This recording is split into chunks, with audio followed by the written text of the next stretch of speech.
Bem-vindos ao canal Matemática Sem Mistérios, com a série Matemática para Todos. Hoje o nosso assunto será inequações do segundo grau. E com a presença ilustre do Sr. Toy, porque ele gosta todas as vezes que vamos marcar para fazer a aula, está o Toy aqui presente na aula, né? Não entende nada, mas quem sabe, né, um dia. Até isso está presente no nosso dia a dia. Bom, vamos ao que interessa. Resolva a inequação x² menos 4x mais 3 maior que zero. Então já deu para perceber que uma inequação do segundo grau também é uma sentença aberta expressa por uma desigualdade. E essa desigualdade vai apresentar parte literal e parte não literal, ou seja, o termo independente, por se tratar de uma equação do segundo grau e aqui no caso, inequação do segundo grau. E nós sabemos que para haver uma desigualdade, o importante a identificar é a desigualdade, que pode ser positiva, negativa, maior ou igual a zero e menor ou igual a zero. Né? Esses são os sinais. E essa inequação pode ser uma função completa ou incompleta do segundo grau. E o que temos que fazer? Nada mais, nada menos do que um estudo de sinal para essa inequação. Então, nós temos que achar as raízes dessa inequação. E como fazer? Igualando a zero. E nós aprendemos isso em estudo do sinal da função do segundo grau. Então, vamos igualar a zero e resolver a equação do segundo grau. Então, nós temos que achar o delta, que é b ao quadrado, então é o menos 4 ao quadrado, que é 16. Então, lembrando que no canal nós temos aula específica de resolução de equação do segundo grau, onde eu mostro para vocês a fórmula do discriminante e a fórmula de Bhaskara, né? E a resolução em si.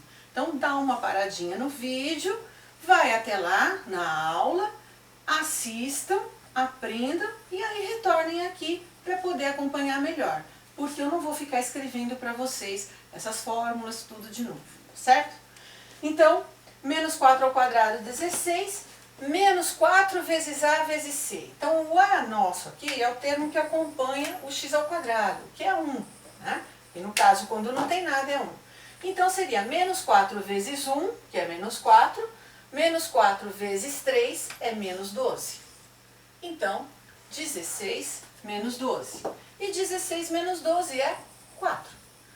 Usando a fórmula de Bhaskara, nós temos menos b, mais ou menos a raiz de delta, sobre 2a. Então, menos o menos b, que é o menos 4 aqui, que vai ficar mais 4, mais ou menos a raiz quadrada de 4, que é 2, sobre 2 vezes o a, que é 1, então 2 vezes 1, 2. E daqui saem as raízes, que é o x1, 4 mais 2, 6, dividido por 2, 3. E o x2, que é 4 menos 2, 2, dividido por 2, 1. Precisamos também, no estudo do sinal, da concavidade. Aqui não vai ser diferente. A concavidade é dada pelo valor do termo que acompanha o x ao quadrado, que é o nosso a.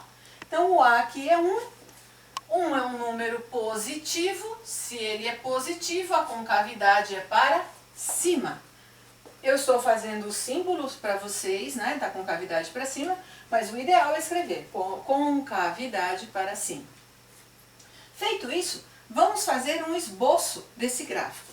Então, no esboço desse gráfico, nós temos o eixo do x, aonde nós vamos apresentar as raízes, que é 1 e 3.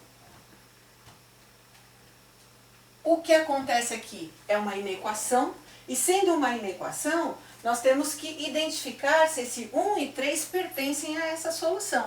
Por quê? Porque nós temos uma desigualdade, e ela tem que ser, no caso aqui, positiva, porque ela tem que ser maior do que zero. Então, se ela tem uma desigualdade, isso quer dizer que as raízes, ou seja, os valores que são iguais a zero, não podem entrar na solução.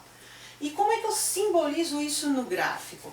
Eu apenas ponho uma bolinha na identificação do número aberta. O que é essa bolinha aberta? Ela é não pintada dentro. Isso já representa que o 1, raiz, da inequação não entra para a solução. E o 3 entra? Também não, porque ele também faz parte dessa raiz. Então, também bola aberta. Bom, se isso acontece, eu vou ter então a concavidade para cima. Então, vai acontecer assim com o gráfico. Ele vai passar pelo ponto do 1, vai subir para o 3 e continuar subindo. Nós podemos fazer o estudo do sinal visualizando o eixo Y, onde pega a parte de cima do eixo Y é positivo, onde pega a parte de baixo é negativo. Mas nós aprendemos também um macetezinho, que a gente disse que antes da raiz, nós temos o mesmo sinal de A. No meio, nós temos o contrário ao sinal de A. E depois nós temos o mesmo sinal de A. Sendo assim, esse A, que é o número 1 aqui para nós e é um número positivo, ele é positivo quando for o mesmo. E aqui o mesmo de A, então, é mais. O contrário de A, então, seria menos. E o mesmo de A, mais. Diz a inequação que os números têm que ser positivos.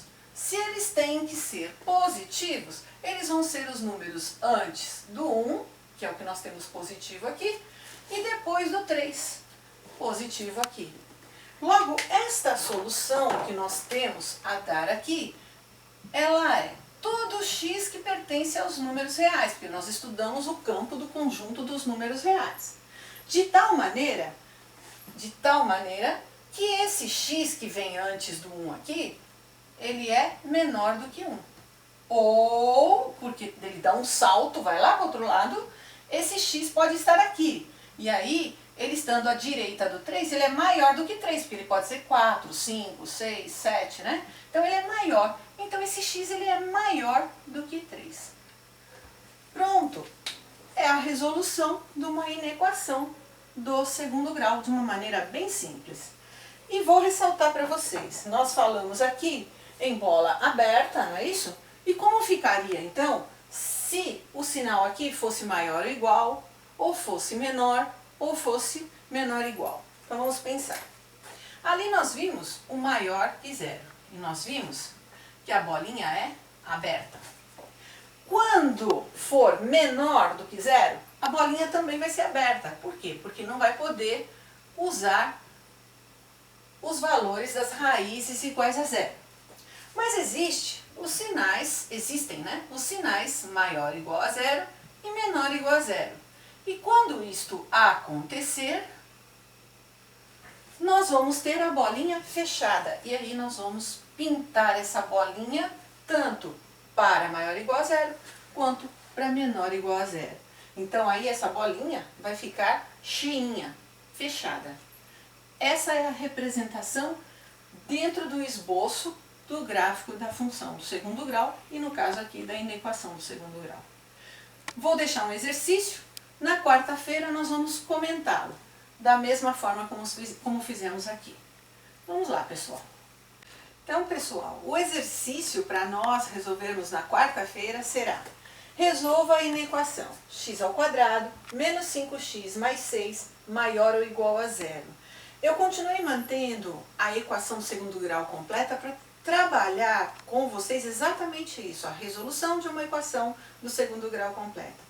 Mas pode aparecer aqui uma inequação incompleta do segundo grau, né? Onde apareça só o x, onde apareça o x e o 6, no caso ali, o termo independente, para poder resolver, e é o mesmo critério de uma inequação, da equação incompleta, tá claro? Bom, fica para vocês aí a nossa proposta, na quarta-feira nós vamos corrigi-la. Agradeço a atenção de vocês por estarem sempre conosco aqui. É importante essa presença de vocês para nós, mantermos o canal. Isso nos dá um feedback de como podemos melhorar ou não, porque os comentários de vocês são necessários para isso, né? E se vocês têm alguma dúvida também, peçam nos comentários. Não temos objeção nenhuma em gravar uma aula específica para vocês. Mantemos o sigilo, se vocês quiserem, fica a critério de vocês. Curtam a aula, compartilhem e quem está assistindo pela primeira vez, se gostaram, inscrevam-se no canal, nos ajuda a manter. Obrigada, pessoal, até quarta-feira.